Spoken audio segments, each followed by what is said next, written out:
ఒకసారి ఒక ప్రాంతంలో ఒక ముగ్గురు స్త్రీలు చేరారంట. ముగ్గురు స్త్రీలు కలిసారంటే ఇంకెన్ని ముచ్చట్లు ఉంటాయి చెప్పక్కర్లేదు కదా. ప్రపంచం అంతటి గురించి డిస్కస్ చేసేసుకుంటూ ఉంటాం చాలాసార్లు. ఇంకా స్త్రీలు ఒక ఇద్దరు ముగ్గురు ఒక స్థలాన కూడుకున్నారంటే వాళ్ళ టాపిక్స్కి అంతే ఉండదు, టైం కూడా అసలే తెలీదు. భర్త పిల్లలు పనులన్నీ మర్చిపోతూ ఉంటారు. ముగ్గురు స్త్రీలు కూర్చొని మాట్లాడుకుంటూ ఉన్నప్పుడు ఎందుకో హృదయం తెరిచి రహస్యాలన్నీ చెప్పుకోవాలనిపించి మొదటి స్త్రీ చెప్పిందంట, నాకున్న ఒక బలహీనత మీ దగ్గర చెప్పుకోవాలనిపిస్తుంది. నేను అబద్ధాలు ఆడుతూ ఉంటాను, ఎక్కువ అబద్ధాలు ఆడే అలవాటు నాకు చాలా ఎక్కువగా ఉంటుంది అని మొదటి స్త్రీ చెప్పిందంట. చెప్పగానే రెండో స్త్రీ కనిపించింది. ఆమె అంత యథార్థంగా ఆమెలో ఉన్న బలహీనత చెప్పినప్పుడు నేను కూడా నాలో ఉన్న బలహీనత ఒప్పుకుంటానని రెండో స్త్రీ అన్నది. నాకు కొంచెం చేయాడించే లక్షణం ఉంటుంది. ఎవరి దగ్గరైనా ఏదైనా మంచి చూశానంటే నా దగ్గర లేనిది ఎవరి దగ్గరైనా కనపడితే దాన్ని దొంగిలించడం నాకు అలవాటు. ఇప్పటి వరకు పట్టబడలేదు, కానీ నేను చాలా మంచిగా కనబడతాను బయటకు. కానీ నాకున్న బలహీనత ఏంటంటే దొంగతనం చేసే మనసు, దొంగ స్వభావము నాలో ఉంది. అది నాలో ఉన్న బలహీనత అని రెండవ స్త్రీ ఒప్పుకుందంట. మూడవ స్త్రీ ఏం చెప్తుందా అని మొదటి ఇద్దరు స్త్రీలు వెయిట్ చేస్తూ ఉన్నారు, ఎందుకంటే వాళ్ళ హార్ట్ ఓపెన్ చేసి యథార్థంగా చెప్పేసుకున్నారు కదా. మూడవ స్త్రీ ఏం చెప్తుందా అని ఎదురు చూస్తూ ఉంటే మూడో స్త్రీ అన్నదంట, ఇప్పుడు మీ ఇద్దరు మీ గురించి విషయాలు చెప్పారు కదా, ఇవి నేను పంచుకోకుండా ఉండలేను. I'm just waiting to go in to the world and talk about your weaknesses. మీలో ఉన్న బలహీనతలు ఇప్పుడు నాకు చెప్పేశారు కదా, వాటిని ఇతరులకు చెప్పడానికి నేను ఆగలేకపోతున్నా, ఉబలాట పడిపోతున్నాను. అంటే అర్థం ఏంటంటే మూడో స్త్రీలో ఉన్న బలహీనత ఏంటంటే she wants to spread gossips and rumours. ఇతరులను గురించి ఆమెకు తెలిసిన విషయాలు, మోస్ట్లీ మంచి విషయాలు కాదండి, ఇతరులకు వచ్చి మంచి విషయాలు ఏమన్నా ఉంటే మన దగ్గరే పెట్టుకుంటాం, ఎవరికి చెప్పడానికి ఇష్టపడం. కానీ ఇతరుల యొక్క బలహీనతలు, ఇతరులలో ఉన్న లోటుపాట్లు మనకు తెలిసినప్పుడు కొన్నిసార్లు ఎంత ఉబలాటమో, మనల్ని ఎవరో న్యూస్ రిపోర్టర్గా ఎంపిక చేసినట్టు, మనకెవరో ఉద్యోగంలో పెట్టి మనకి డబ్బులు ఇస్తున్నట్లుగా ఫీల్ అయ్యి ఇతరులో ఉన్న చెడు విషయాలు, ఇతరులో ఉన్న బలహీనతలు మరి ఒక డప్పు తీసుకొని అందరికీ ప్రచారం చేసే అలవాటు చాలామందికి ఉంటుంది. ఉదయకాల సమయంలో దేవుని పాదాల చెంతకొచ్చిన మనము దేవుని వాక్యం అనే అద్దంలో మనల్ని మనం చూసుకొని సరి చేసుకోవడానికి వచ్చామండి. స్తోత్రం కలుగును గాక, హల్లెలూయా. దేవుని సన్నిధికి వచ్చిన ప్రతిసారి we must go back to our homes as better women. ఎట్లా వచ్చాం అట్లా కాదు, అద్దం ముందు నిలబడతామండి. అద్దం ముందు నిలబడిన తర్వాత అద్దం ముందుకు వచ్చినప్పుడు ఉన్న మన రూపం కంటే అద్దం దగ్గరకు వచ్చిన తర్వాత సవరించుకున్న తర్వాత మన రూపం ఎట్లా మారుతుందండి? బెటర్గా మారుతుంది, అంతే కదా. ఉదయాన్నే లేవగానే అద్దం ముందుకు వస్తాం, చింపిరిగా ఉంటుంది జుట్టు. అద్దం దగ్గరకు వచ్చిన తర్వాత వెంటనే దువ్వుకొని తలంతా సవరించుకున్న తర్వాత అద్దము దగ్గరకు వచ్చిన స్థితికి, అద్దము దగ్గర నుండి వెళ్ళిపోయే స్థితికి చాలా తేడా ఉంటుంది. We become better on the outside. ఇప్పుడు దేవుని సన్నిధికి వచ్చిన ప్రతిసారి కూడా దేవుని వాక్యం అనే అద్దం వద్దకు మనం వస్తున్నాం కాబట్టి దేవుని వాక్యంలో మన లోటుపాట్లు, మన బలహీనతలు, మన నిజ స్థితి దేవుడు మనకి చూపించినప్పుడు సవరించుకొని ఇక్కడికి వచ్చిన స్థితిలో కాకుండా ఒక మార్పు చెందిన స్థితిలో ఇక్కడ నుండి మనము వెళ్ళాలి. అట్టి కృప ఇక్కడున్న మనందరికీ దేవుడు అనుగ్రహించును గాక. ఆమేన్. నమ్ముతున్నారండి? ఆత్మీయంగా అందంగా తయారై ఇక్కడ నుండి మనం వెళ్ళబోతున్నాం. ఆత్మీయంగా దేవునికి ఇంకా సన్నిహితంగా మనం మారి వెళ్ళబోతున్నాం. ఆత్మీయంగా ఇంకా మనం బలపడి విశ్వాసంలో ఎదిగి ఇక్కడ నుండి వెళ్ళబోతున్నాము అని నమ్ముదాం. కుటుంబంలో ఆటుపోట్లు, శ్రమలు ఇవన్నీ కూడా ఎక్కువగా ఎవరిని ఎఫెక్ట్ చేస్తాయంటే ఒక స్త్రీనే ఎఫెక్ట్ చేస్తాయి. మీరు ఒప్పుకుంటారండి? పురుషులు కూడా ఎఫెక్ట్ చేస్తాయి. అలా అని పురుషులు మేమేం కుటుంబ భారం మోయట్లేదా అనుకుంటారేమో. పురుషులు కూడా కుటుంబ భారం మోస్తారు, పురుషులు కూడా సమస్యలు అవన్నీ ఉంటాయి. కానీ బికాజ్ వీఆర్ ఇమోషనల్ బీయింగ్స్, మనము భావోద్వేగాలు మనకు ఎక్కువ. ఎందుకంటే దేవుడు మనల్ని అట్లా సృష్టించాడు, మనకు మనంగా క్రియేట్ చేసుకున్నావు కాదు. But God created us as emotional beings. దేవుడు మనల్ని భావోద్వేగాలు కలిగిన వారిగా దేవుడు మనల్ని సృష్టించాడు. కాబట్టి కుటుంబంలో, కుటుంబ జీవితంలో ఏ సమస్య వచ్చినా అది భర్తను ప్రభావితం చేసిన దానికన్నా ఎక్కువగా కుటుంబ యజమానురాలిని, స్త్రీని ఎక్కువగా ప్రభావితం చేస్తుంది. మీరు అగ్రి అవుతారని నేను నమ్ముతున్నా. బిడ్డల విషయంలో కూడా ఏదైనా సమస్య వచ్చింది అనుకోండి, భర్తకు చెప్పగానే పర్లేదులే చూద్దాం అంటాడు, సింపుల్గా ఒక మాట. కానీ మన ఆలోచన ఎలా ఉంటుందంటే కింద మీద అయిపోతూ ఉంటామండి. రాత్రి నిద్ర పట్టదు. ఈ సమస్య ఇలా ప్రారంభమైంది, ఈ సమస్య ఎంత దూరం వెళ్ళిపోద్దో, ఈ పరిస్థితి ఇంకెంత చేజారిపోద్దో, ఎటువంటి పర్యవసానాలు, ఎటువంటి కాన్సిక్వెన్సెస్ ఎదుర్కోవాలి, చాలా లోతుగా మనం ఆలోచించేసి చాలా ఎక్కువగా వరి అయిపోయి చాలా ఎక్కువ స్ట్రెస్ అయిపోతూ ఉంటాం. స్త్రీ ఎదుర్కొనే పరిస్థితులు, సమస్యలు చాలా ఎక్కువగా ఉంటాయి. అయితే ప్రియమైన స్త్రీ, దేవుడు నిన్నెందుకు ఒక స్త్రీగా సృష్టించాడంటే నిన్ను ఏ కుటుంబంలో ఉంచాడో ఆ కుటుంబానికి నువ్వు దీవెనకరంగా ఉండాలని, ఏ సంఘంలో నిన్ను నాటాడో ఆ సంఘానికి నీవు ఆశీర్వాదకరంగా ఉండాలని, ఏ సమాజంలో దేవుడు నిన్ను ఉంచాడో ఆ సమాజంలో క్రీస్తు కొరకు ప్రకాశించే ఒక నక్షత్రం లాగా నీవు నేను ఉండాలని దేవుడు మనల్ని స్త్రీలుగా కలుగచేశాడు. That is God's purpose for a women. అసలు ఎందుకంటే దేవుడు స్త్రీగా సృష్టించింది? నా దగ్గర కొంతమంది వచ్చి బాధపడుతూ ఉంటారు, ఆడపిల్లగా ఎందుకు పుట్టానని బాధపడుతున్నాను అక్క అంటారు. అలాంటి వాళ్ళ కోసం ఒక పాట రాశాను, I'm a girl, I'm a blessing అని. నేను ఆడపిల్లని, నేను ఒక ఆశీర్వాదం, నేను ఒక భారం కాదు నా తల్లిదండ్రులకు, ఒక పాట రాశానండి. అలాంటి మాటలు విని విని విసిగిపోయి నీవు నేను ఏనాడు కూడా ఒక స్త్రీగా ఎందుకు పుట్టాను అని బాధపడవలసిన అవసరము లేదు. దేవుడు ఏది చేసినా పర్ఫెక్ట్గానే చేస్తాడు. దేవుడు ఏది చేసినా మంచిగానే చేస్తాడు. God never makes mistakes. Pencil వెనకాల ఒక ఎరేజర్ ఉంటుంది కదండి, తప్పులు రాస్తే తుడవడానికి ఎరేజర్ ఉంటుంది. కానీ దేవుడు ఏది చేసినా అది లోపంతో ఆయన ఏనాడు కూడా చేయడు. ఆయన ఏది చేసినా ఆయన పర్ఫెక్ట్గానే, he makes all things beautiful in its time. God makes all things perfect. ఆయన అన్నీ కూడా పరిపూర్ణంగానే చేసేవాడు.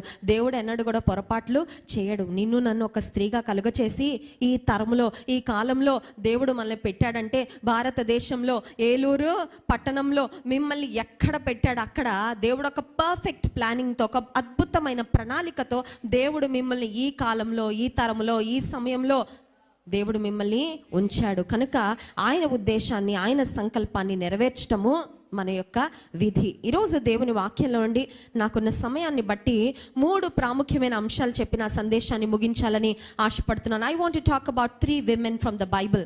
దేవుని వాక్యంలో నుండి, పాత నిబంధన గ్రంథంలో నుండి 3 ప్రాముఖ్యమైన అంశాలు మనం ధ్యానం చేసుకొని వాక్య ధ్యానాన్ని ముగించుకుందాం. మొట్టమొదటి అంశం ఏంటంటే శ్రమలో ధైర్యము.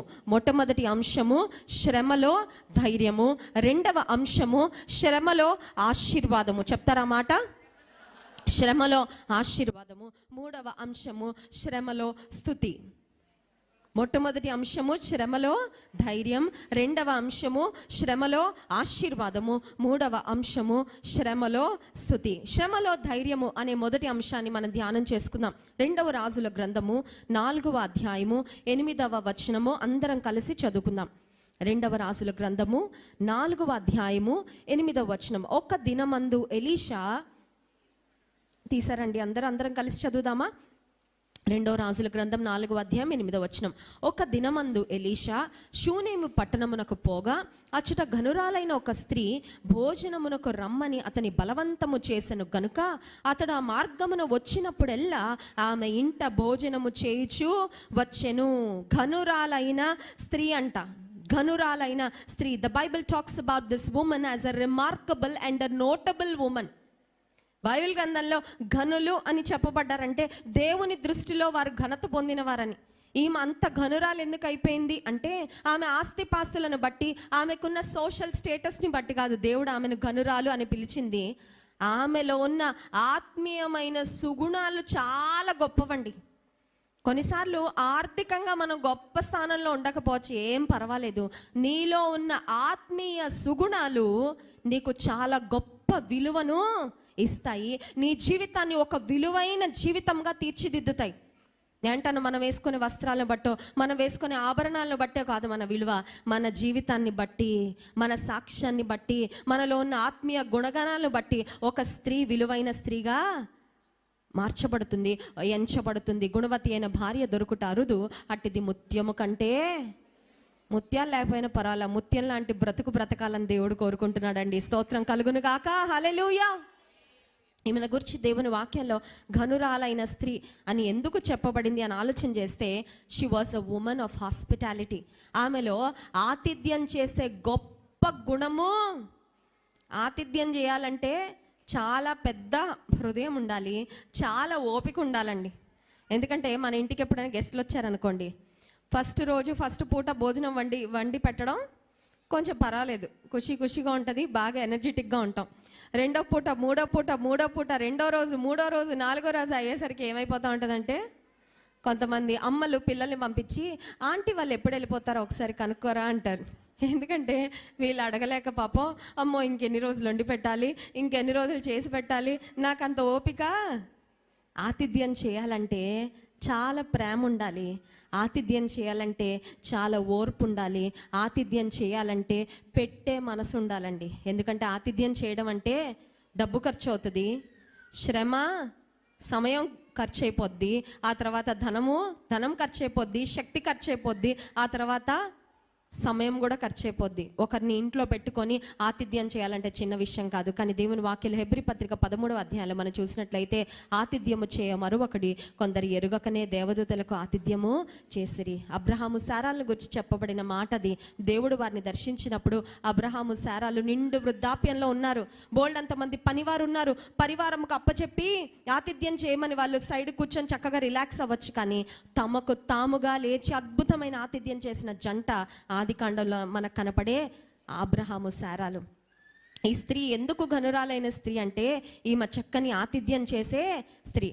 భోజనం పెట్టి పంపించడం ఈజీ ఏమో కానీ ఒక గది కట్టించి బల్ల, పీట, దీపస్తంభం వీటన్నిటినీ సిద్ధపరచడం చిన్న విషయం కాదండి. చూడండి 10వ వచనం, కావున మనం అతనికి గోడ మీద ఒక చిన్న గది కట్టించి అందులో అతని కొరకు మంచము, బల్ల, పీట, దీపస్తంభం ఉంచుదము.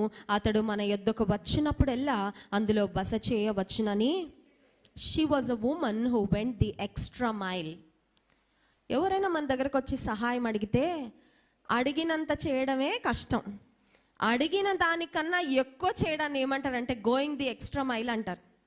యేసయ్య కూడా అదే చెప్పారు. ఎవరైనా if someone asks you for a cloth, వారికి లోపల వస్త్రమే కాదు పైన నీ robe, give them more than what they have asked for. అడిగిన దానికన్నా మీరు ఎక్కువగా ఇవ్వండి. దేవుడు కూడా మనకు అదే కదండి చేసేది. ఆయన చేసే కార్యాలు కొన్నిసార్లు అనిపిస్తుంది అడుగు వాటికంటే, ఊహించి వాటికంటే అత్యధికంగా చేస్తున్నావు ప్రభా, నా పట్ల నీకు ఎంతో స్తోత్రాలు. ఇక్కడ మనం చూస్తే ఈమె కేవలం దైవజనుని ఆ దారిలో వెళ్ళేటప్పుడు మా ఇంటికి వచ్చి భోంచేసి వెళ్ళు అని మాత్రమే అడగట్లేదు, కానీ దైవజనుని కొరకు ఒక గది కట్టించేసిందంట.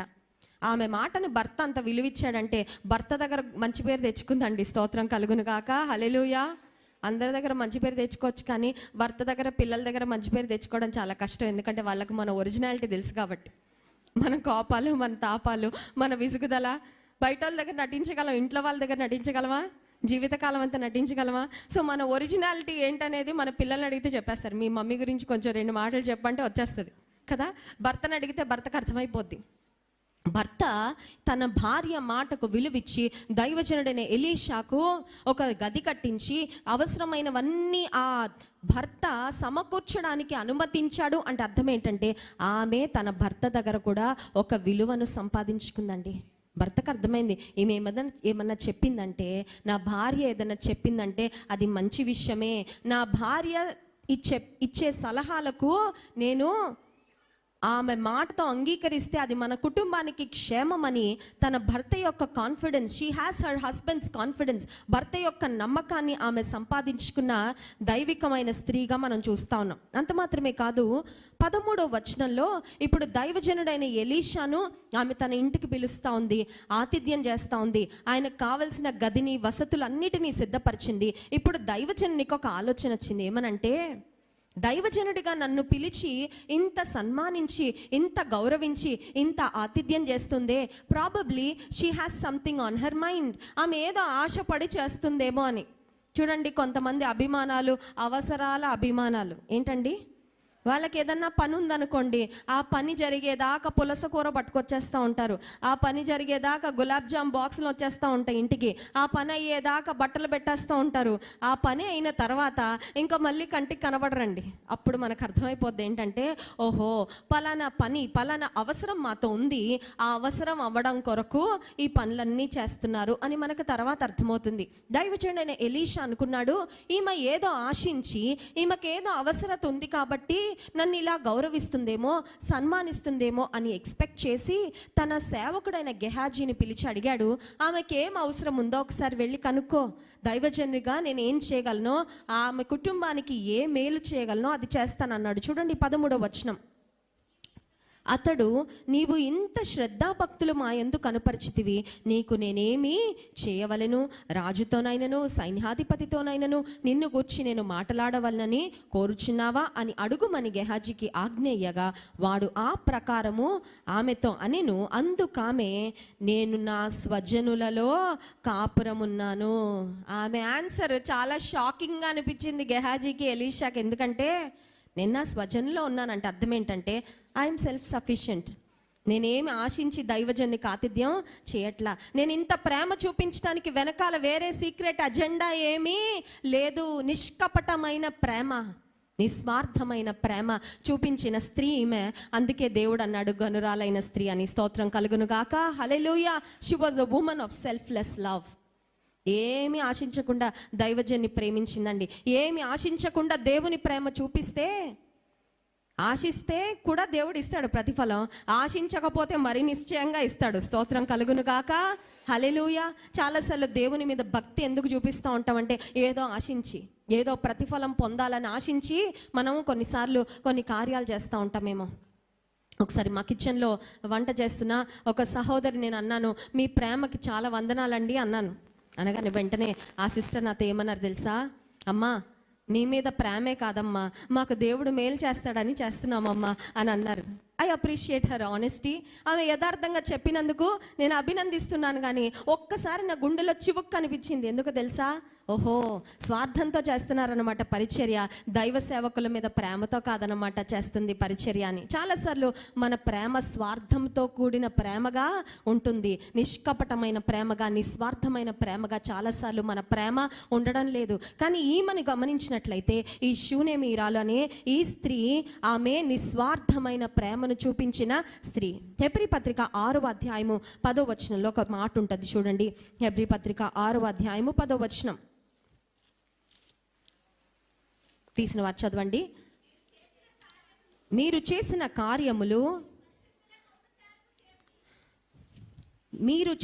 కార్యమును మీరు పరిశుద్ధులకు ఉపచారము చేసి ఇంకను ఉపచారము చేయుచుండుట చేత తన నామమును బట్టి చూపిన ప్రేమను మరచుటకు దేవుడు అన్యాయస్తుడు కాడు. ఒకసారి స్తోత్రం చెప్దాం. హల్లెలూయా. దేవుని నామము పేరట నీవేం చేసినా, నువ్వు మర్చిపోయినా ఆయన మర్చిపోడు. ఆయన మర్చిపోవడానికి అన్యాయస్తుడు కాడు. తన నామమును బట్టి చూపిన ప్రేమను మరచుటకు దేవుడు అన్యాయస్తుడు కాడు. నిస్వార్థంగా ప్రేమించింది దైవజనని. తనకున్న దానిలో దేవుని కనపరచాలని అద్భుతమైన హృదయాన్ని కనపరిచింది ఈ స్త్రీ. అయితే తెలుసుకున్నాడు ఏమనంటే గెహాజీ ద్వారా ఆమెకు పిల్లలు లేరు అని. అప్పుడు దైవజనుడు ఆశీర్వచనాన్ని ప్రకటించాడు. దేవుడు దైవజనుని నోట పలికించిన విధానంగానే 17వ వచనం చూడండి. 2వ రాజుల గ్రంథం 4:17. పిమ్మట ఆ స్త్రీ గర్భవతి అయి మరుసటి ఏట ఎలీషా తనతో చెప్పిన కాలమున కుమారుని, గాడ్ హ్యాస్ రివార్డెడ్ హర్. ఘనురాలైన స్త్రీ నిస్వార్థంగా దేవుని సేవకుని ప్రేమించింది. దేవుడు ఆమెకు ప్రతిఫలము ఇచ్చాడు. ఇంతవరకు అంతా బాగుందండి. ఇది మనం ఎప్పుడు ధ్యానం చేస్తూనే ఉంటాం. కానీ నేను చెప్పబోయే అంశం ఏంటంటే శ్రమలో ధైర్యము అన్నాను కదా. ఒక స్త్రీకి వచ్చే భయంకరమైన శ్రమ అంటూ ఏదైనా ఉందంటే తన కళ్ళ ముందు తాను కన్న బిడ్డను కోల్పోవడం. ఇక్కడున్న ప్రతి స్త్రీ అంగీకరిస్తారని నేను అనుకుంటున్నా. The greatest pain for any mother is to see her children suffer. మన పిల్లలకు కొన్నిసార్లు వ్యాధులు వచ్చినప్పుడు మనకు అనిపిస్తుంది, మీకు అనిపిస్తలేదు నాకు తెలియదు, కానీ నాకు అనిపించిన సందర్భాలు, ఆ జ్వరం ఏదో నాకు వచ్చి ఉంటే బాగుండే, ఆ దెబ్బ ఏదో నాకు తగిలి ఉంటే బాగుండే, మేమైతే పెద్దోళ్ళని తట్టుకోగలం, ఆ చిన్న బిడ్డలు ఏం తట్టుకుంటారు అని కొన్నిసార్లు మన పిల్లలకు చిన్న చిన్న వ్యాధులు, చిన్న చిన్న దెబ్బలు వస్తేనే మనం తట్టుకోలేం. అదే పుట్టక ఒక కుమారుడు పుడితే, ఏకైక కుమారుడు, తల్లికి కొడుకంటే ఇంకా మామూలుగా తల్లి ప్రాణం అంతా ఎక్కడ ఉంటుందండి? మామూలుగా అంటారు కదా, తండ్రులకేమో కూతుర్లు అంటే ఇష్టం, తల్లులకేమో కొడుకులు అంటే ఇష్టం. ఇప్పుడు ఈమెకు ఒకే ఒక కొడుకున్నాడు. ఈమె ప్రేమంతా ఆ కుమారునికే. ఆ కుమారుడు అకస్మాత్తుగా ఒక దినాన మరణించాడు. 20వ వచనం చూడండి. 20వ వచనం. వాడు ఆ బాలుని ఎత్తుకొని వాని తల్లి యొద్దకు తీసుకొని పోయెను. పిల్లవాడు మధ్యాహ్నము వరకు తల్లి తొడ మీద పండుకొని ఉండి చనిపోయెను. The greatest loss. ఆమె జీవితంలో వచ్చిన అత్యంత భయంకరమైన శ్రమ, అత్యంత ఘోరమైన విషాదము ఆ స్త్రీని, she has face the greatest loss in her life. ఇప్పుడు ఆమె ఏం చేసిందో ఇక్కడున్న మనందరికీ చాలా గొప్ప ప్రోత్సాహము, ప్రేరణ అండి. శ్రమలో ఆమె స్పందన నిజంగా మనందరం కూడా నేర్చుకోవాలి. ఎందుకంటే మనందరి జీవితంలో కూడా ఆయా సమయాల్లో ఆయా రకాలుగా శ్రమలు వస్తూనే ఉంటాయి. శ్రమలలో మనం ఎలా స్పందిస్తున్నామో మనం జాగ్రత్తగా చూసుకోవాలి.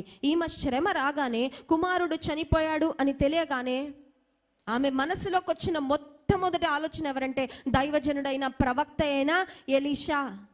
ఆ హాస్పిటల్ తిప్పుదాం, ఈ హాస్పిటల్ తిప్పుదాం, అక్కడికి వెళ్ళిపోదాం, ఇక్కడికి ఏ ఆలోచన రాలేదండి. చూడండి 22వ వచనం, ఒక పనివాని ఒక గాడిద నా యొద్దకు పంపుము, నేను దైవజనుని యొద్దకు పోయి వచ్చేదనని తన పెనిమిటితో.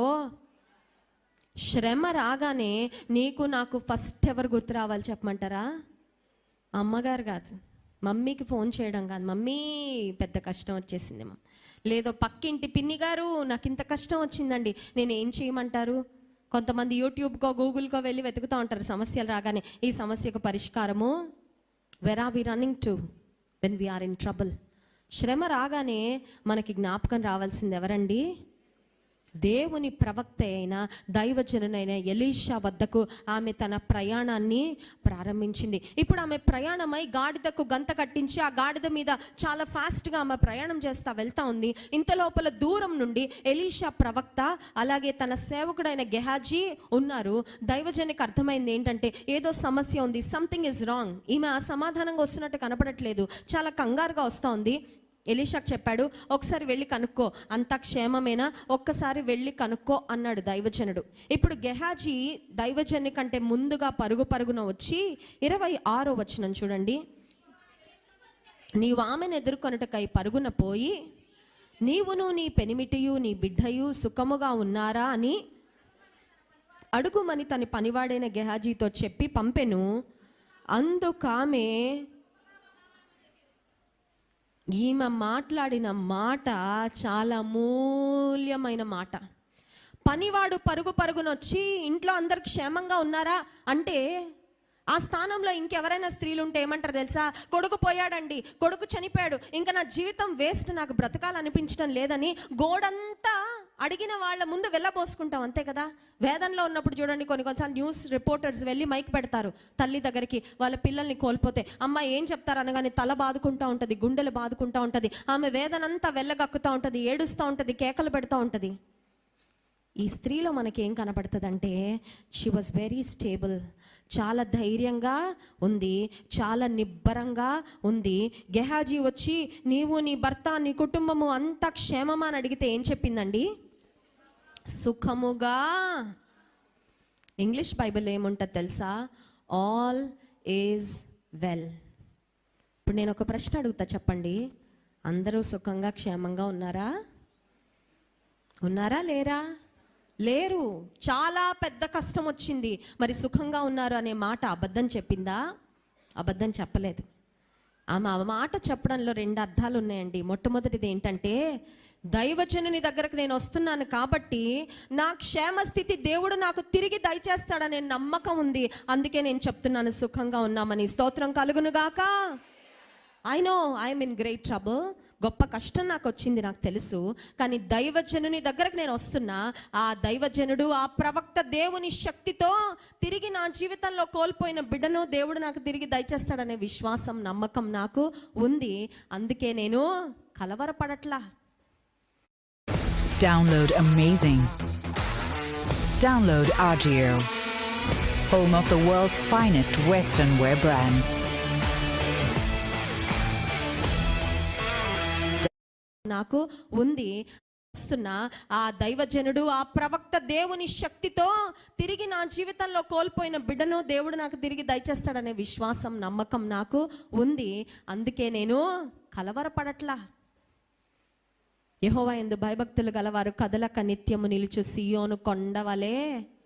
నువ్వు కొండలాగున్నావా లేకపోతే పొట్టులాగున్నావా? కొండ చూడండి, ఉరుములు వచ్చినా, మెరుపులు వచ్చినా, గాలి వీచినా, తుఫాను వచ్చినా కదులుతుంది ఆ కొండ? ఎక్కడుంది అక్కడే ఉంటుంది. దేవుని యందు నిజంగా నిరీక్షణ ఉంచేవారు కదలక నిలుచుండు కొండవలె అంటే అర్థం ఏంటంటే నిబ్బరంగా యు విల్ బి స్ట్రాంగ్.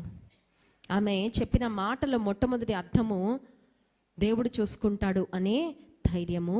రెండవదిగా ఎవరికి పడితే వారికి నా సమస్యలు నేను చెప్పను అనే ఆ శ్రేష్టమైన జ్ఞానం అండి. ఈ రోజుల్లో చాలామంది సంసారాలు కూలిపోవడానికి కారణం ఏంటంటే ఎవరి దగ్గర చెప్పకూడదో వారి దగ్గర ఏమి చెప్పకూడదో అవన్నీ నోరున్నాయి కదా అని మాట్లాడేయడం వల్ల నీ సమస్యలు పెంచుకుంటున్నావు కానీ తగ్గించుకోలేకపోతున్నావు. నీకు అర్థం కావట్లేదు. దగ్గరకు వచ్చి పిన్ని గారు అంతా ఓకేనా అండి అనగానే నువ్వు ఆవిడ నిన్ను చాలా ప్రేమిస్తుందని, ఆమె నీ మేలు కోరే స్త్రీ అని నమ్మేసి నీ ఇంటిలోని కష్ట సుఖాలన్నీ చెప్పేసుకుంటున్నావే, ఆమె వెళ్ళి నీ వెనకాల గోతులు దవ్వుతా ఉంది. నీకు అర్థం కావట్లేదు. నువ్వు అనుకుంటున్నావు నా వెల్ విషర్ అనుకుంటున్నావు. నీకు అర్థం కాని విషయం ఏంటంటే నీ దగ్గర రహస్యాలన్నీ తీసుకొని నీకు ఇంకా ఎక్కువ డ్యామేజ్ చేయడానికి ఆమె వెనకాల పనిచేస్తోంది. నీకు అర్థం కావట్లేదు.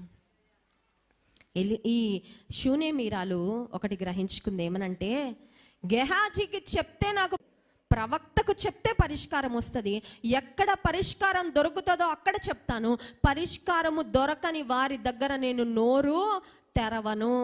ప్రియమైన సహోదరి, నీకు సమస్య రాగానే పరిష్కారము దొరికే దేవుని పాదాల మీద పడి ఎంతైనా చెప్పుకో, ఎంతైనా ఏడ్చుకో, ఎంతైనా హృదయం కుమ్మరించుకో. అంతేగాని అన్యుల ముందు, లోకస్తుల ముందు, నిన్ను బలహీనపరిచే వారి ముందు, నీ క్షేమాన్ని కోరని వారి ముందు నీ నోరు తెరిచి నీ సమస్యలు చెప్పుకోవడానికి ఇష్టపడకు. ఏమంటుందండి? గెహాజీ ఎదురుగా వచ్చి అమ్మ అంతా ఓకేనా, అందరు క్షేమంగా ఉన్నారంటే ఏం చెప్పింది? సుఖముగా ఉన్నాము. ఆ మాట చెప్పింది. గెహాజీని దాటి దైవజని దగ్గరకు వెళ్ళిపోయింది. 27వ వచనం చూడండి. పిమ్మట ఆమె కొండ మీదనున్న దైవజని యొద్దకు వచ్చి అతని కాళ్ళు పట్టుకోవడం అంటే దైవజనుని ఆశ్రయించిందండి. నాకు సహాయం ఇక్కడే దొరుకుతుంది. దేవుని సేవకుడు, దేవుని ప్రవక్త వద్ద మాత్రమే నాకు పరిష్కారం దొరుకుతుంది అని ఆమె నమ్మి దైవజన్ని పాదాలను పట్టుకుంది. ప్రియమైన స్త్రీ, దేవుని పాదాలు పట్టుకొని ఎన్ని రోజులైంది? నువ్వు నిజంగా దేవుని పాదాలు పట్టుకునే స్త్రీవైతే నీ కుటుంబాన్ని దేవుడు ఎంతో ఆశీర్వాద పదములో నడిపిస్తాడు. స్తోత్రం కలుగును గాక. హల్లెలూయా. నేను ఆయా దేశాలు, ఆయా ప్రాంతాలు వెళ్తూ ఉన్నప్పుడు I like to have conversations with people. చాలా మందితో కూర్చొని నేను ఒంటరిగా మాట్లాడడం నాకు ఇష్టం అండి. వాళ్ళ సమస్యలు వింటాను, వారి జీవితంలో జరుగుతున్నవి తెలుసుకుంటాను. దేవుడు నాకు ఇచ్చిన నడిపింపును బట్టి కొన్ని వాక్యానుసారమైన సలహాలు ఇస్తా, వారి కొరకు ప్రార్థన చేస్తా. అయితే నేను ఏ ప్రాంతం వెళ్ళినా ఒక కుటుంబం నిజంగా ఆశీర్వదించబడిన కుటుంబం అని గుర్తించినప్పుడు వాళ్ళని నేను అడుగుతాను అన్నమాట, ఈ కుటుంబంలో ఎవరెవరు ఉంటారు, ఏంటి పరిస్థితి అంటే, నేను అబ్జర్వ్ చేసిన ఒక విషయం ఏంటంటే, ఆశీర్వదించబడిన ప్రతి కుటుంబం వెనకాల ఒక ప్రార్థించే తల్లి, ఒక ప్రార్థించే స్త్రీ ఉంది. స్తోత్రం కలుగును గాక. Hallelujah. The prayer of a woman has been the foundation of blessing of a home. నీ కుటుంబం దీవించబడాలంటే అది నీ చేతిలోనే ఉంది. తల్లి, చెల్లి, సహోదరి, ప్రార్థిస్తున్నావా? దేవుని పాదాలు పట్టుకుంటున్నావా? లేదంటే కాలక్షేపం చేస్తూ, కబుర్లు చెప్తూ, టీవీలో సీరియల్స్ చూస్తూ సమయాన్ని వ్యర్థం చేస్తున్నావా? ఎలీషా పాదాలు పట్టుకున్న షూనేమీరాల్లా ప్రతి దినము దేవుని పాదాలు పట్టుకుంటున్నావా? ఆమె దైవజన్ని పాదాలు పట్టుకున్న తర్వాత దైవజన్ అడిగింది ఏమనంటే, మీరు నాతో మా ఇంటికి రావాలి అని ఆమె అడిగినప్పుడు దైవజన్ అంటాడు, ఆయన దండాన్ని గెహాజీకి ఇచ్చి, గెహాజీ నువ్వు వెళ్ళు అన్నారు దైవజనుడు. అప్పుడు ఈమె ఏమంటది తెలుసా అండి? దైవజనుడా, నువ్వు వస్తే తప్ప నేను ఇంటికి. పట్టుదల అండి. దేనికి పట్టుదల? దైవజనుడు తిరిగి తన ఇంటికి రావాలనే పట్టుదల. చాలాసార్లు మనకు కూడా చాలా పట్టుదలలు ఉంటాయి. కొంతమందికి పట్టు చీర కొనివ్వకపోతే పట్టుదల వచ్చేస్తుంది. ఆవిడ భోంచేయదు, ఇంట్లో ఎవరికి వండి పెట్టదు. అర్థమవుతుందండి? లేకపోతే ఇంకేదో అడుగుతుంది భర్తని, ఆయన ఇవ్వను వద్దు అన్నాడంటే ఈవిడ పట్టుదల పట్టేస్తూ ఉంటుంది. చాలాసార్లు వ్యర్థమైన వాటికి పట్టుదల కలిగి ఉంటాం, నష్టపోతాం. దేవుని సన్నిధి కొరకైన పట్టుదల నీకుందా? నా కుటుంబం అంతా ఆదివారం దేవుని మందిరంలో కనపడాలనే పట్టుదల నీకుందా? కొంతమంది పిల్లల్ని వదిలేస్తారు, ఇంటి దగ్గర వాళ్ళు టీవీ చూసుకుంటూ ఉంటారులేండి, మేము ప్రార్థన చేసుకొని వెళ్ళిపోతాం. సరిపోద్దా? దేవుని సన్నిధిని గుర్చిన పట్టుదల నీకుందా? నిర్గమకాండంలో మనం గమనించినట్లయితే 33వ అధ్యాయము 15వ వచనంలో మోషే దైవజనుడు దేవునితో ఒక మాట చెప్తున్నాడు చూడండి. 33వ అధ్యాయము 15వ వచనం. మోషే, నీ సన్నిధి రాని ఎడల ఇక్కడ నుండి మమ్మను తోడుకొని. కొంతమందికి తొందర ఎక్కువ. దేవుడు రాపినా పర్లేదండి, పనులు మాత్రం అయిపోవాలి. ప్రార్థనకి టైం పెట్టడానికి ఇష్టం ఉండదు, కానీ పనులు మాత్రం ఫాస్ట్గా. అలాంటప్పుడే పొరపాట్లు జరుగుతాయి. అలాంటప్పుడే అపవాది చొరబడతా ఉంటాడు. ఎందుకంటే ప్రార్థనకు చోటు లేనప్పుడు అపవాదికి స్థలం దొరుకుతుంది. మోషే అంటున్నాడు, నీ సన్నిధి రాకపోతే వెళ్ళమయ్యా. 40 సంవత్సరాల సుదీర్ఘ యాత్ర. చూడండి, ప్రయాణం మనం చేస్తూ ఉన్నప్పుడు తొందర ఉంటుంది. ఏంటా తొందర? గమ్యస్థానం త్వరగా చేరాలనే తొందర. కొన్నిసార్లు మేము కూడా కారు ప్రయాణాలు చేస్తూ ఉన్నప్పుడు ఆ పిల్లలు డ్రైవర్ని తెగ విసిగించేస్తారు. ఇంకెంతసేపు అని. ఎందుకంటే ఎక్కువసేపు మనకి ప్రయాణం చేయడం ఇష్టము. We want to go to the destination quickly. త్వరగా గమ్యం చేరడం మనకి ఇష్టం. మోషే దైవజనుడు, త్వరగా గమ్యం చేరడం కాదయ్యా మాకు కావాల్సింది, నువ్వు రావడం మాతో కావాల్సింది. స్తోత్రం కలుగునుగాక. నువ్వు వస్తే వెళ్తాం. దేవా, నువ్వు నీ సన్నిధి మాకు తోడుగా రాకపోతే ఇక్కడే ఉంటాం. ఆ పట్టుదల ఉందా మనకి? ఏమంటూ ఉంది ఈ షూనేమీరాలు, నువ్వు రాకపోతే నేను వెళ్ళను. 29వ వచనం మనం చూసినట్లయితే 2వ రాజుల గ్రంథం 4వ అధ్యాయం. అతడు నీ నడుము బిగించుకొని నా దండం చేత పట్టుకొని పొమ్ము. ఎవరైనా నీకు ఎదురుపడిన ఎడల వారికి నమస్కరింపవద్దు. ఎవరైనా నీకు నమస్కరించిన ఎడల వారికి ప్రతి మర్యాద చేయవద్దు. 30వ వచనం చూడండి. తల్లి ఆ మాట విని, యెహోవా జీవము తోడు, నీ జీవము తోడు, నేను నిన్ను విడువనని చెప్పగా అతడు లేచి ఆమెతో కూడా. దైవజనుడు వచ్చే వరకు కదలలేదండి. ఎంత మంచి పట్టుదల! దైవజనుడు ఆమె ఇంట్లో అడుగు పెట్టాలి, ఆమె కుమారుడు మరణించిన కుమారుని లేపాలి అనే పట్టుదల కలిగిన తల్లి. ఇప్పుడు దైవజనుడు వెళ్ళాడు. అవన్నీ చూపించడానికి సమయం లేదు, కానీ దైవజనుడు వెళ్ళిన తర్వాత, ప్రార్థన చేసిన తర్వాత, మరణించిన ఆమె కుమారుడు కళ్ళు తెరిచాడు, బ్రతికాడు. 7 మార్లు తుమ్మి కళ్ళు తెరిచాడంట. చనిపోయిన కుమారుడు కళ్ళు తెరవగానే ఏ స్త్రీ అయినా ముందు ఏం చేస్తా చెప్పాలి? ఎత్తుకొని 10 నిమిషాలు ముద్దులు పెడితే కానీ ఏమవ్వదండి, తృప్తి తీరదు. అమ్మ, ఇంకెప్పటికీ కోల్పోయాను అనుకున్నా, దక్కేశాడు నా కొడుకు, చాలు ఈ జీవితానికి. ఇది కుమారుని మీదున్న ప్రేమంతా ఏం చేయాలంటే మనం ముందు వ్యక్తపరుస్తాం. But look at this women's response. మరణించిన తన కుమారుడిని దైవజనుడు లేపగానే ఈ తల్లి యొక్క స్పందనలో కూడా చాలా నేర్చుకోవాలండి. 37వ వచనం చూడండి. అంతటా ఆమె లోపలికి వచ్చి అతని కాళ్ళ మీద సాష్టాంగపడి లేచి, కుమారుని ముందేం చేస్తుందండి? కాళ్ళ మీద పడి కృతజ్ఞత చెప్పుకుంటుంది. దైవజనుడా, నిన్ను వాడుకొని దేవుడు నీ ప్రార్థన ద్వారా నా కుమారుణ్ణి దేవుడు బ్రతికించాడు. ముందు కృతజ్ఞత చెప్పుకుంటా. ఆశీర్వాదం కాదు నాకు ముఖ్యం, ఆశీర్వాదం ఇచ్చిన దేవుడు నాకు ముఖ్యం. స్తోత్రం కలుగునుగాక. హల్లెలూయా. కష్టాలన్నీ తీరేదాకా దేవుని గట్టిగా పట్టుకుంటా. కష్టాలన్నీ తొలగిపోయిన తర్వాత ఆశీర్వాదాల వెంట పరిగెట్టి దేవుణ్ణి చాలాసార్లు నెగ్లెక్ట్ చేస్తూ ఉంటామే. దేవునికి 2వ స్థానం 3వ స్థానం ఇస్తూ ఉంటామే. మన జీవితంలో ప్రాధాన్యత ఇవ్వమే. మరణించిన తన కుమారుడు తిరిగి బ్రతకగానే ఈ తల్లి యొక్క స్పందన దైవజని పాదాల మీద సాష్టాంగ పడిపోయిందండి. ముందు కృతజ్ఞత చెప్పుకుంది ఆమె. అందుకే నేను అంటాను, అదే ఆమెలో ఉన్న యోగ్యత అండి. కనురాలైన స్త్రీ. ఎందుకంటే శ్రమలో కూడా షీ వాజ్ సో స్టేబుల్. ఎంత మరి నిబ్బరంగా ఆ పరిస్థితిలో ఆమె ఎదుర్కొంది. ఎంత నిబ్బరముతో ఆమె ఆలోచించగలిగింది, మాట్లాడగలిగింది, ప్రవర్తించగలిగింది. దేవుని సన్నిధి ఎంత చక్కగా ఆమె కోరుకుంది.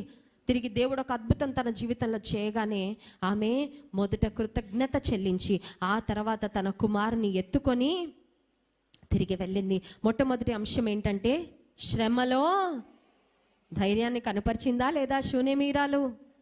ప్రేమైన సహోదరి, నీకు వచ్చింది శ్రమ. అందరికీ వస్తాయి శ్రమలు. ఎంత చెట్టుకు అంత గాలంట. సంఘ బిడ్డలుగా మీకు ఎలా శ్రమలు ఉంటాయో మాకుండే శ్రమలు మాకు ఎవరు అతీతులు కాదండి. ఎవ్వరు అతీతులు కాదు. ఏదో ఒక రకమైన శ్రమ మనం ఎదుర్కొంటూనే ఉంటాం మన జీవితంలో. అయితే శ్రమలలో మన స్పందన దేవునికి మహిమకరంగా ఉందా లేదా?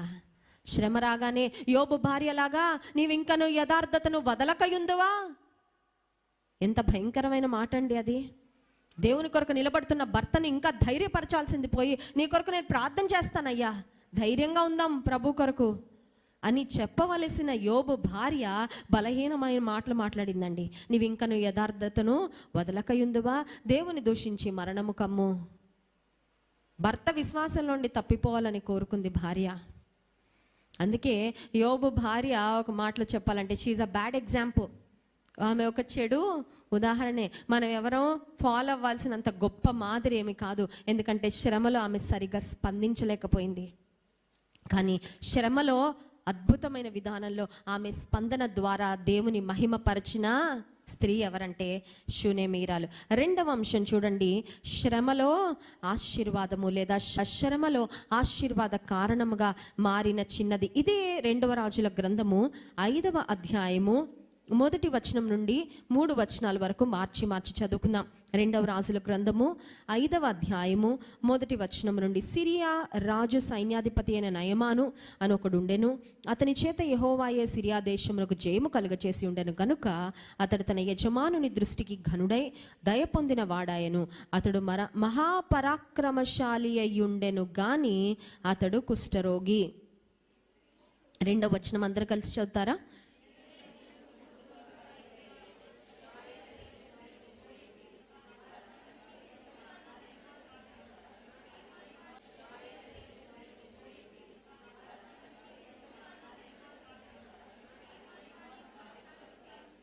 మూడవ వచనం, అది షోమ్రోన్లో ఉన్న ప్రవక్త దగ్గర నా ఏలినవాడు ఉండవలెనని నేను ఎంతో కోరుచున్నాను.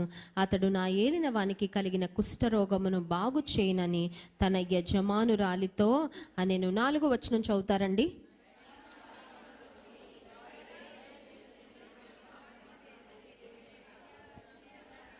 చాలండి. ఇక్కడ ఒక బానిస పిల్ల కనబడుతుంది, చిన్నది. We do not know how old she is. టీనేజరా, ఎంత వయసు అనేది వ్రాయబడలేదు కానీ చిన్నది. వయసులో చిన్నవారు అనగానే మనకు ఒకటి ఉంటుంది, ఏంటది? చిన్న చూపు. అవును కదండి?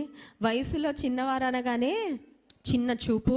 ఇప్పుడు ఈ అమ్మాయిని గురించి మనం జ్ఞాపకం చేసుకుంటే షీ హ్యాస్ 3 వండర్ఫుల్ క్వాలిటీస్. మొట్టమొదటిగా ఈమె దైవికమైన కుమార్తె. సిరియా దేశపు సైన్యాధిపతి వద్ద చెరపట్టబడి వచ్చిన బానిస పిల్లగా ఉంది. కానీ చెరపట్టబడి ఒక బానిసగా వచ్చినంత మాత్రాన దేవుడిని మాత్రం ఆమె విడిచిపెట్టలా.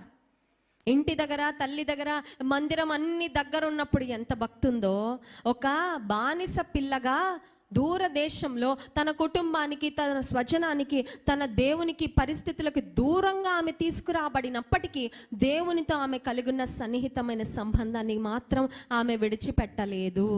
మొట్టమొదటిది, షీఈస్ అ గాడ్లీ గర్ల్. 2వదిగా మనం చూసినట్లయితే she is also a faithful girl. నమ్మకస్తురాలిగా ఉందండి. చూడండి, ఇంట్లో పని వాళ్ళ యొక్క మాటలు పెద్దగా వాళ్ళకి పెద్దగా విలువ మనం అవసరమైతే వాళ్ళకి మన సలహాలు ఇస్తాం. వాళ్ళ సలహాలు మనం తీసుకోవాలంటే వాళ్ళు నిజంగా మన నమ్మకత్వాన్ని సంపాదించుకున్న వారైతే తప్ప వారి మాటకు అంతగా మనము ప్రాధాన్యతను ఇవ్వము. She was a trust worthy girl. ఈమె నమ్మకత్వాన్ని సంపాదించుకుంది యజమానుల దగ్గర. అని ఎందుకు చెప్తున్నానంటే, ఈమె తన యజమానురాలతో చెప్పిందంట, మన యజమానునికి కుష్ఠరోగం ఉంది కదండి, ఆయన మా దేశంలో ఉన్న ప్రవక్త దగ్గరకు, ఎలీషా వద్దకు వెళ్తే బాగుపడతాడు అనే మాట ఈమె యజమానురాలికి చెప్తే, యజమానురాలు యజమానునికి చెప్తే యజమానుడు రాజుతో వెళ్ళి మాట్లాడాడంట. ఒక్కసారి ఆలోచన చేయండి. Look at the steps. ఒక వ్యక్తి మాట ఎంత విలువైన మాట అయితే ఆ మాట రాజు దాకా వెళ్తుంది. ఒకసారి ఆలోచన చేయండి. ఈమె స్టేటస్ ఏంటి, ఈమె వయసు ఏంటంటే చిన్నది, ఏంటి పరిస్థితి, బానిస. ఇలాంటి అమ్మాయి మాటతో ఒక రాజు వద్దకు ఆ సంభాషణ వెళ్ళింది. ఇందాక 4వ వచనం చూసాం కదండి. నయమాను రాజు వద్దకు పోయి ఇశ్రాయేలు దేశపు చిన్నది చెప్పిన మాటలు అతనికి తెలియచేయగా, అంటే ఎంత నమ్మకాన్ని సంపాదించుకుందో, ఎంత నమ్మకత్వం కలిగి. మనల్ని ఎక్కడ దేవుడు పెట్టాడు అక్కడ నమ్మకంగా ఉండాలండి. నిజమైన క్రైస్తవంలో ఉండవలసిన లక్షణం అది. We have to be faithful. ఒక టీచర్గా నువ్వు పనిచేస్తుంటే, టీచర్గా ఒక చిన్న ఏ ఉద్యోగం, ఒక ఆఫీస్లో ఒక చిన్న క్లర్క్గా ఉన్నావేమో, లేదంటే ఒక చిన్న స్వీపర్గా ఉన్నావేమో, ఊడ్చే పనే ఉందేమో, అది కూడా నేను నమ్మకంగా దేవుడు అప్పగించిన పని ఏదైనా అందులో నమ్మకత్వాన్ని కలిగి ఉండాలి. ఈ చిన్న అమ్మాయిలో ఆ నమ్మకత్వం కనబడుతోంది. నమ్మకమైన వానికి దీవెనలు మెండుగా, యజమానుల యొక్క మేలును కోరే కుమార్తెగా ఈమె కనబడతా ఉంది. She was young in age, వయసు ఎంతో తెలీదు, but she had great spiritual maturity. వయసు చిన్నదే, ఆత్మీయతలో గొప్ప పరిపక్వత కలిగిన యవనస్తురాలు. స్తోత్రం కలుగునుగాక, హల్లెలూయా. ఆత్మీయ పరిపక్వతకు వయసుకు సంబంధం లేదు. ఒప్పుకుంటారండి? వయసులో 60 ఏళ్ళ వయసున్న ఆత్మీయంగా ఒక పసిబిడ్డలాగా ఉండొచ్చు. అప్పుడే మార్మన్స్ పొందితే ఆత్మ సంబంధంగా వారు పసిబిడ్డ లాంటి వారే. వయసు 15 ఏళ్ళే అవ్వచ్చు. లోతైన ఆత్మీయ జీవితం, ప్రార్థన జీవితం, వాక్య జ్ఞానము, దేవునితో నడిచే అనుభవం, పరిశుద్ధ జీవితం ఉంటే కొన్నిసార్లు 60 సంవత్సరాల వయసున్న వాళ్ళ కన్నా ఆత్మీయమైన పరిపక్వత చాలా చిన్న వయసులో కూడా కలిగి ఉండొచ్చు. స్తోత్రం కలుగును గాక, హల్లెలూయా. చాలాసార్లు మన ఆశ ఏంటో తెలుసా? మన పిల్లలు చదువుల్లో గొప్పగా ఉండాలి, పేరెనకాల పెద్ద తోక ఉండాలి, డిగ్రీలు, లేకపోతే చాలా డబ్బు సంపాదించాలి. ఇవన్నిటి కొరకు మనం ఆశలు కలిగి ఉంటాం. కానీ నా బిడ్డలు ఆత్మీయంగా పరిపక్వత కలిగి ఉండాలి అనే ఆశ మనకుందా? పెద్దదైందండి మీ పాప, దాని గురించి ఆసక్తి ఉంది. చాలామంది మా దగ్గరకు వచ్చి చెప్తా ఉంటారు, మా కుమార్తె పెద్దది అవ్వాలని, వయసుకు రావాలని ప్రార్థన చేయండి. మంచిదే తల్లిగా మీరు ఆలోచన చేస్తున్నారు నీ కుమార్తె యొక్క బాహ్య సంబంధమైన ఎదుగుదల గురించి, బట్ ఆత్మ సంబంధమైన ఎదుగుదల గురించిన ఆలోచన నీకుందా? నా కుమార్తె, నా కుమారుడు ఆత్మ సంబంధంగా ఎదగాలి, ఆత్మీయమైన పరిపక్వతలోకి రావాలండి, దాని కొరకు ప్రార్థన చేయండి అని ఎప్పుడైనా చెప్పారా? ఎత్తు పెరగాలండి, లావు పెరగాలండి, చదువు పెరగాలండి, ఉద్యోగం పెరగాలండి, సాంఘికంగా, సామాజికంగా, ఆర్థికంగా అభివృద్ధి అవ్వాలండి, ఫైన్, అవన్నీ ఆశలు ఉన్నాయి, కరెక్టే. ఆత్మీయంగా ఎదగాలి అనే ఆశ ఉందా? ఈ చిన్న కుమార్తె వయసులో చిన్నది కానీ చాలా పరిపక్వత కలిగిన చిన్నది. అందుకే ఆమె యజమానురాలు ఆమె మాటకంత విలువిచ్చారు. దైవజనుడైన తిమోతి యవ్వన దైవజనుడిగా ఉన్నప్పుడు పౌలు భక్తుడు తిమోతికి ఒక చక్కని ఆత్మీయమైన తండ్రిగా ఒక సలహా ఇచ్చాడు. చూడండి, 1 తిమోతి పత్రిక 4వ అధ్యాయము 11-12 వచనాలు. ఈ సంగతులను ఆజ్ఞాపించి బోధించుము, నీ యవనమును బట్టి ఎవ్వడును నిన్ను తృణీకరింపనీయకుము, కానీ మాటలోను, ప్రవర్తనలోను, ప్రేమలోను, విశ్వాసములోను, పవిత్రతలోను విశ్వాసులకు మాదిరిగా. Timothy, do not let anyone despise you because of your youth. వయసులో చిన్నోడువని నిన్ను ఎవరూ తృణీకరించనివ్వకయ్యా. ఈ 5 విషయాలను మాదిరిగా ఉండాలి. ఏంటి 5 విషయాలు? మాటలో తప్పకూడదు. 2వది ప్రవర్తన, 3వది ప్రేమ, 4వది విశ్వాసము, 5వది పవిత్రత.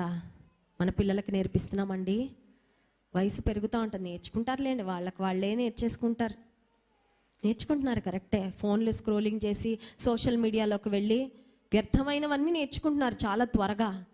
దైవికమైన మాటలు, మార్గాలు మాత్రం నేర్పించాలి, నేర్చుకునేలాగా చూడాలి. అది తల్లిగా మన బాధ్యత. నీ యవ్వనమును బట్టి ఎవ్వరూ నిన్ను తృణీకరించనివ్వకు అని దైవజనుడు తిమోతితో మాట్లాడాడు. ఈ కుమార్తెను గురించి 3 అంశాలు నేను చెప్పాలని ఆశిస్తున్నాను. ఈ చిన్నది మొట్టమొదటి అంశం ఏంటంటే, ఆమె శ్రమ పడుతుందండి. She was suffering but she wanted her master to be well. తల్లిదండ్రులకు దూరంగా తెచ్చేశాడు సిరియా సైన్యాధిపతి. బానిసగా ఉంది. బహుశా రోజు ఏడ్చుకుంటుందేమో హోమ్ సిక్నెస్తో. మా అమ్మ గుర్తొస్తుంది, మా నాన్న గుర్తొస్తున్నాడు, నా తోబుట్టువులు గుర్తొస్తున్నారని ఆమె బాధపడుతుంది. కానీ తన యజమానుడు బాగుపడాలని కోరుకుంది. ఒకసారి స్తోత్రం చెప్దాం, హల్లెలూయా.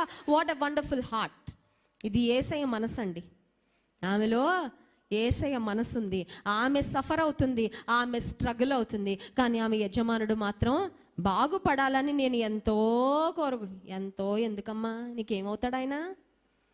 మీ నాన్న మీ అన్న, మీ తమ్ముడా, నీ బాబాయ, నీ పెద్దనాన్న, ఆయన అంతా బాగుపడాలని ఎంతో కోరుకోవడం ఎందుకమ్మా అంటే నా యేసయ్య మనసు అది. నా యజమానుడు బాగుండాలి, నా యజమానురాలు బాగుండాలి. రెండవదిగా చూసినట్లయితే she was in bondage but she wanted her master to be set free from leprosy. కుష్టు వ్యాధి చాలా భయంకరమైన వ్యాధి అండి. ఎందుకంటే కుష్టు వ్యాధి గ్రస్తులను పాళెం వెలుపట పెట్టేవారు. కుష్టు వ్యాధి ఎవరికైనా వచ్చిందంటే ఆ వ్యాధి వారిని తినివేసి క్షీణించి చనిపోవాలి అంతే. ఈమె ఒక బందీగా ఉంది ఇంట్లో. ఒక మాటలు చెప్పాలంటే ఒక హౌస్ అరెస్ట్గా అక్కడ నుండి పారిపోవడానికి లేదు. కానీ నా యజమానుడు ఈ కుష్టు వ్యాధికి బందీ అయిపోయాడే, ఈ కుష్టు వ్యాధి నుండి నా యజమానుడు విడుదల పొందాలి అనే మంచి మనసు. స్తోత్రం కలుగునుగాక. హల్లెలూయా. మూడవ అంశము, she wanted to be a blessing. నేను బాధపడుతున్నా కరెక్టే, నా తల్లిదండ్రులు నాకు దూరం అయ్యారు కరెక్టే, నేను బానిసత్వంలో ఉన్నాను కరెక్టే, కానీ దేవుడు నన్ను ఏ ఇంట్లో పెట్టాడో ఆ ఇంటికి నేను దీవెనకరంగా ఉండాలి అనే మంచి మనసు. ఒకసారి స్తోత్రం చెప్దామా? హల్లెలూయా. అందుకే రెండో అంశం అన్నాను, శ్రమలో ఆశీర్వాదము, శ్రమలో ఆశీర్వాద కారణముగా ఉండడం.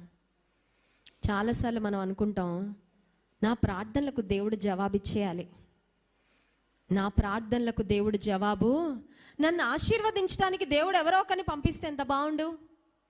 దేవుడు అలా పంపించగానే ఎస్, కొన్నిసార్లు మనం చెప్తా ఉంటాం కదా, you are the answer to my prayers. నా ప్రార్థనకి జవాబు మీరేనండి, దేవుడు మీ రూపంలో నాకు సహాయాన్ని పంపించాడు. దేవునికి స్తోత్రం. అలాంటి అనుభవాలను బట్టి, అలాంటి సాక్ష్యాలను బట్టి. అయితే నేను ఇంకో మాట చెప్పాలని ఆశిస్తున్నా, నువ్వెప్పుడైనా ప్రార్థన చేసుకున్నావా, ఇంకొకరి ప్రార్థనలకు నన్ను జవాబుగా మార్చయ్యా అని ఎప్పుడైనా అడిగావా?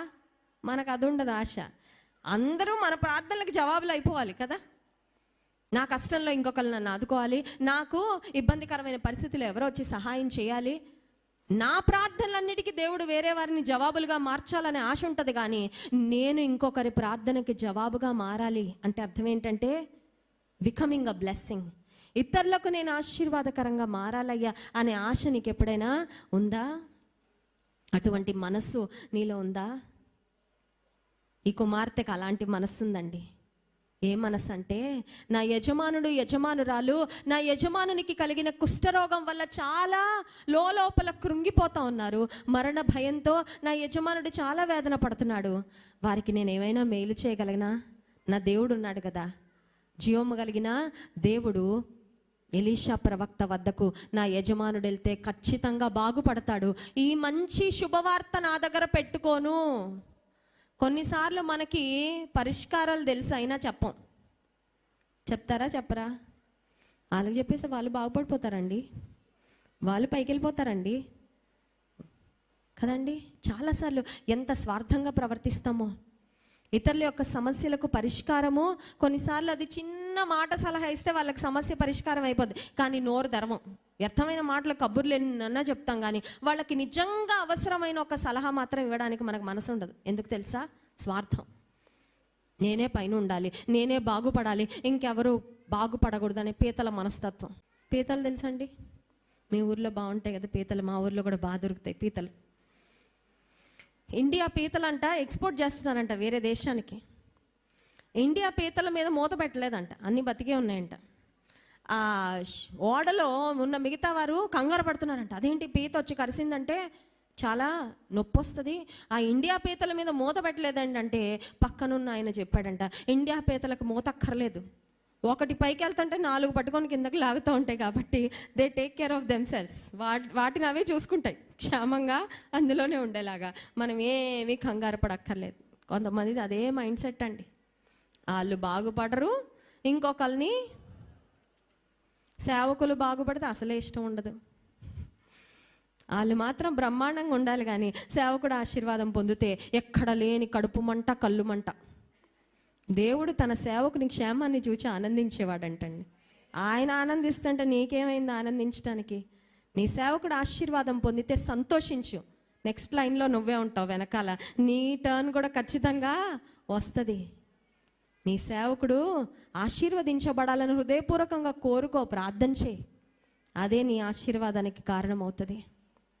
ఈ యవ్వనస్తురాలు, నేనెంతో కోరుకుంటున్నాను నా యజమానుడు బాగుపడాలనంటే, ఆమె సలహాతో కృషించిపోతున్న తన యజమానుని యొక్క దేహము పసిపిల్లవాని దేహంలా మారిపోయిందండి. స్తోత్రం కలుగునుగాక. ఏమైనా ఖర్చు పెట్టిందా? నోరు తెరిచి ఒక మంచి మాట చెప్పింది, అంతే. ఆశీర్వాద కారణంగా మారింది. బైబిల్లోకి ఎక్కేసింది. చిన్నదాని పేరు లేదు కానీ గొప్ప చిన్నదండి. అవునా కాదా? గొప్ప చిన్నది. దేవుని దగ్గర చాలా గొప్ప స్థానము పొందుకుంటుంది ఖచ్చితంగా. I'm sure she had a great reward. గొప్ప బహుమానమే ఆమె పొందుకొని ఉంటుంది దేవుని సన్నిధిలో. ఎందుకంటే చిన్నదే కానీ గొప్ప మనసుతో ఆలోచన చేసింది. నువ్వు ఇతరులకు ఆశీర్వాదకరంగా ఉండాలంటే నీ వయసు పెద్ద ఉండక్కర్లా, నీకు పెద్ద జ్ఞానము, పెద్ద అనుభవము, తెల్లెంటుకలు ఉండక్కర్లా. All you need is a big heart. మంచి విశాలమైన హృదయము, ఇతరులకు ఆశీర్వాదకరంగా ఉండాలనే మంచి మనసు ఉంటే చాలు. నీవు శ్రమలో ఉన్నా నీ శ్రమలో నీవు ఇతరులకు ఆశీర్వాదకరంగా మారగలవు. స్తోత్రం కలుగునుగాక. హల్లెలూయా. 3వ అంశం చెప్పి నేను ముగిస్తాను, ఆ సమయం అయిపోతుంది. శ్రమలో స్తుతి. అన్నీ బాగుంటేనే స్తుతి రాదండి. శ్రమలో స్తుతి ఎంత కష్టం చూడండి. ఆదికాండము 29వ అధ్యాయం. ఇక్కడ ఒక స్త్రీ మనకు కనపడుతుంది. ఆమె పేరు లేయా. ఆదికాండము 29వ అధ్యాయము 17వ వచనం. లేయా జబ్బు కండ్లు గలది, రాహేలు రూపవతియు సుందరియునై యుండెను. యాకోబు వివాహం చేసుకున్న ఇద్దరు భార్యలలో మొదటి భార్య లేయా. I want to tell you 3 things about Leah. లేయాను గురించి 3 విషయాలు చెప్తా.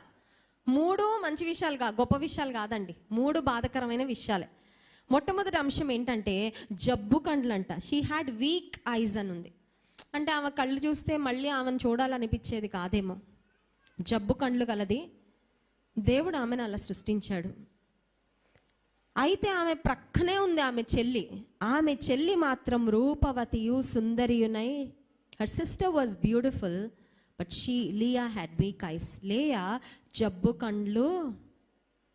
మొట్టమొదటి షార్ట్ కమింగ్, తన జీవితంలో ఉన్న మొట్టమొదటి లోపము, మొట్టమొదటి కష్టం ఏంటంటే చూడండి, ఇంటికి ఎవరైనా వస్తే అబ్బా మీ చిన్నమ్మాయి చాలా బాగుందే అనగానే లేయాకి ఏమనిపిస్తుందండి? అయ్యో నా రూపం ఇలా ఉందే, నేను ఇలా ఉన్నానే, నేను ఎవరికి నచ్చనే, నన్ను ఎవరు మెచ్చుకోరే, నాతో ఎవరు స్నేహం చేయరే అనే భావన ఆమె చిన్న వయసు నుండి ఆమె ఎదుర్కొంటూ వచ్చిందేమో. మొట్టమొదటిది. 2వ అంశం చూడండి, 30వ వచనం. మరియు అతడు లేయా కంటే రాహేలును బహుగా ప్రేమించి అతనికి మరి 7 ఏండ్లు కొలువు. యాకోబు ఇద్దరిని వివాహం చేసుకున్నాడు. వయసులో పెద్దది కాబట్టి లేయాని తన మామ మోసం చేసి పెళ్లి చేశాడు. ఆ తర్వాత రాహేలును పెళ్లి చేసుకున్నాడు. ఇప్పుడు పెళ్లి చేసిన తరువాత యాకోబు ఇద్దరిని తేడాగా చూస్తున్నాడు. ఏంటా తేడా అంటే రాహేలును ఎక్కువ ప్రేమిస్తున్నాడు, లేయాని. ఇది ఎంత బాధగా ఉంటుంది చెప్పాలి. మన ప్రక్క ఉన్న వాళ్ళని మనకన్నా ఎక్కువగా, మనకన్నా స్పెషల్గా చూస్తూ ఉంటే మనకు అలా చూసినప్పుడల్లా మనకి ఏమవుతూ ఉంటుందండి? బాధ కలుగుతుంది. మనసు చిన్నబుచ్చుకుంటూ ఉంటుంది. అయ్యో మా చెల్లి అంత నచ్చుతుందా నా భర్తకు, నేను నచ్చడం లేదా అనే బాధ. Rachel was more loved. Comparison, తన సహోదరితో పోల్చుకున్నప్పుడల్లా నా రూపం ఇలా ఉంది, నా చెల్లి అందంగా ఉంది, నన్ను నా భర్త తక్కువ ప్రేమిస్తున్నాడు, నా చెల్లిని నా భర్త ఎక్కువ ప్రేమిస్తున్నాడు. 3వది పోనీ ఇంతటితో ఆగినా బాగుండేది, శ్రమ ఇంకా ఎక్కువైపోయిందండి శ్రమ. 31వ వచనం క్షమించండి, 31వ వచనం. లేయా ద్వేషింపబడుట యెహోవా చూచి. అక్కడ ఆగుదామండి. మొట్టమొదటిది జబ్బు కండ్లు కలది, చూడడానికి అంత ఆకర్షణీయంగా లేదు లేయా. 2వది భర్త తనకన్నా ఎక్కువ తన చెల్లిని ప్రేమిస్తూ ఉన్నాడు, అది కూడా కళ్ళ ఎదుటే చూసి బాధపడతా ఉంది. ఇప్పుడు తక్కువ ప్రేమించడం కాదు, అది ద్వేషంలోకి దిగిపోయింది. లేయాను భర్త ద్వేషించడం, అతిగా ఏమో రాహేల్ని ప్రేమిస్తున్నాడు, ఈమెనేమో ద్వేషించడం మొదలు పెడతాడు. ఇది ఎంత బాధాకరంగా ఉంటుందో ఒకసారి ఆలోచించేయండి.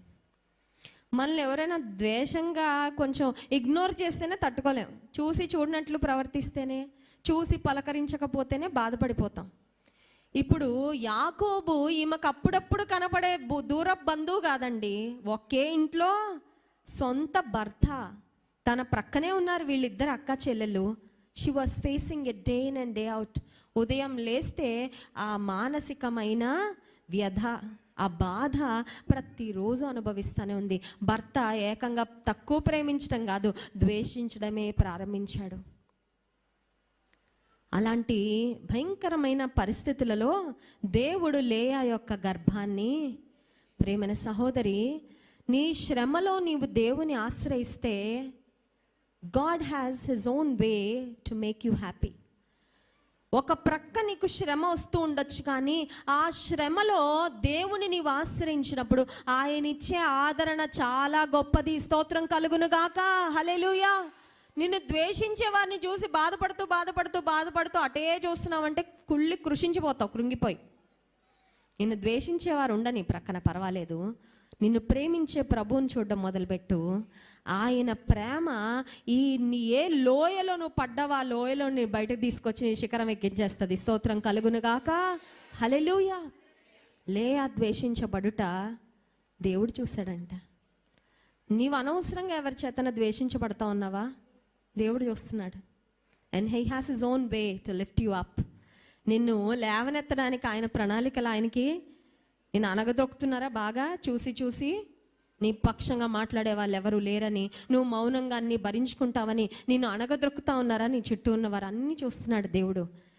లేయా ద్వేషించబడుట చూచిన దేవుడు నీ వెళ్తున్న పరిస్థితిని కూడా ఆయన చూస్తున్నాడు. ఇప్పుడు దేవుడు ఆమెను ఏం చేశాడంటే, ఆమె గర్భాన్ని తెరిచి ఒక్కొక్కరుగా కొడుకులు పుడతా ఉన్నారండి. God was trying to cheer her up.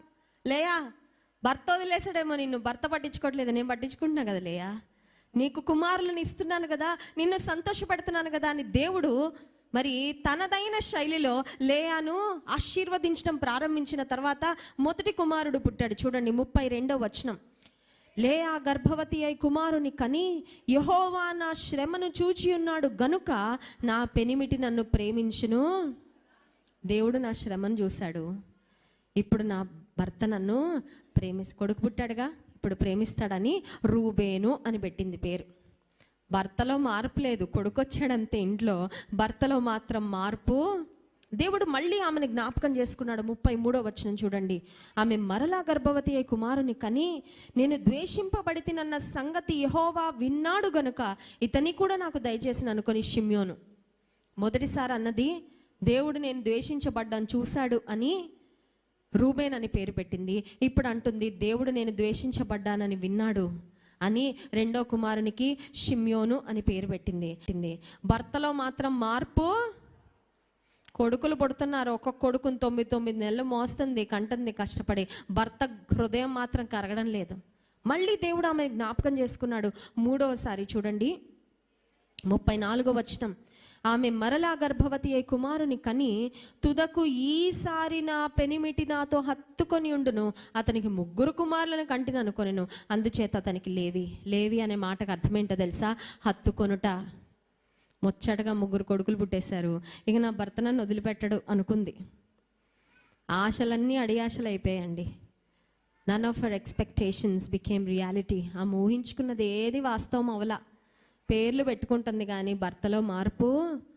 భర్త ప్రేమించడం లేదు, భర్త హత్తుకోవడము లేదు. 3 కొడుకుల్ని పుట్టినప్పుడు కొడుకుని చూడడం, భర్తను చూడడం, కొడుకుని చూడడం, భర్తను చూడడం. భర్తలో మాత్రం ఏ మార్పు? 4వసారి దేవుడు తిరిగి లేయాను జ్ఞాపకం చేసుకొని లేయా యొక్క గర్భాన్ని తెరిచిన సందర్భంలో చూడండి 35వ వచనం. ఆమె మరలా గర్భవతి అయి కుమారుని కని, ఈసారి యెహోవాను స్తుతించదని అనుకొని యోదా అను పేరు పెట్టెను. ఒకసారి స్తోత్రం చెప్దామా? When God remembered her the 4th time, her perspective changed. 4వసారి ఆమె ఆలోచనలన్నీ మారిపోయాయి. ఆమెకి ఏమర్థమైందంటే, నా భర్త వైపు చూడడం వేస్ట్, నా భర్త మీద ఆశ పెట్టుకోవడము వ్యర్థం. As long as I keep on putting my hope on my husband, I'm getting disappointed. భర్త మీద ఆశ పెట్టుకున్న ప్రతిసారి ఇంకా ఎక్కువ కృంగుదల వస్తుంది, ఇంకా ఎక్కువ నిరాశ వస్తుంది, ఇంకా ఎక్కువ వేదన పడుతున్నా. ఇక భర్తను చూడడం మానేస్తా, నా ప్రభువును చూస్తాను అనుకుంది. స్తోత్రం కలుగునుగాక. హల్లెలూయా. ఇంకా భర్తకి బిడ్డకి పేరుకి సంబంధం ఏం లేదు. యెహోవాను స్తుతించెదను. యూదా అనే పేరు పెట్టింది. యూదా అనే పేరుకి అర్థం ఏంటంటే దేవుని స్తుతి, ద ప్రైజ్ ఆఫ్ గాడ్. ఆమె ఆలోచన విధానం మారిపోయింది. ఆమె దృష్టి మారిపోయింది.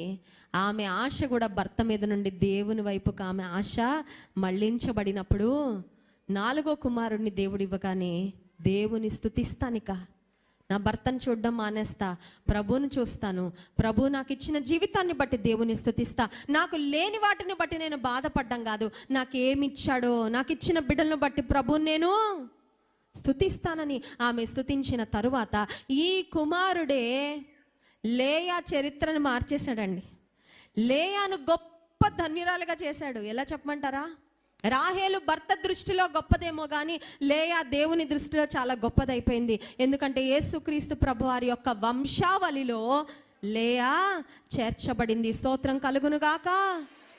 ఆమె పేరు లేదేమో కానీ ఆమె కడుపున పుట్టిన యూదా ద్వారానే యేసుక్రీస్తు ప్రభువారి లోకానికి ఆయన వచ్చారు. యూదా గోత్రపు సింహంగా యేసయ్య పిలువబడ్డారంటే ఈ లేయాకు దేవుడి ఇచ్చిన ఆధిక్యత ఇంతంత కాదండి.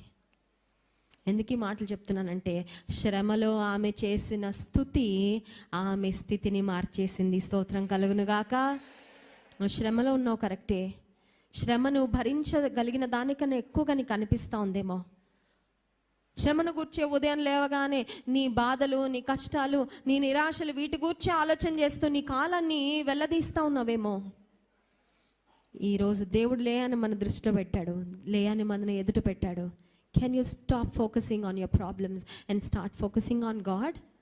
సమస్యల్ని చూడడం మానేసి ప్రభువుని చూడగలమా? సమస్యల గురించి కంప్లైంట్ చేయడం మానేసి దేవుని స్తుతించడం ప్రారంభించగలమా? ఒకవేళ అలా చేయగలిగితే లేయా యొక్క జీవితాన్ని, లేయా యొక్క భవిష్యత్తును, లేయా యొక్క స్థితిగతులను మార్చివేసిన దేవుడు నీ జీవితంలో కూడా గొప్ప కార్యాలు జరిగిస్తాడు. 3 అంశాలు చెప్తారండి. మొదటి అంశము శ్రమలో ధైర్యం. ఎవరి గురించి చూసాము? షూనేమీరాలు. 2వ అంశము శ్రమలో ఆశీర్వాదం. ఆమె శ్రమలో ఉంది కానీ ఆశీర్వాద కారణంగా మారిన ఇశ్రాయేలు దేశపు చిన్నది. 3వదిగా శ్రమలో స్తుతి. శ్రమలో లేయా చేసిన స్తుతి ఆమె స్థితిని మార్చి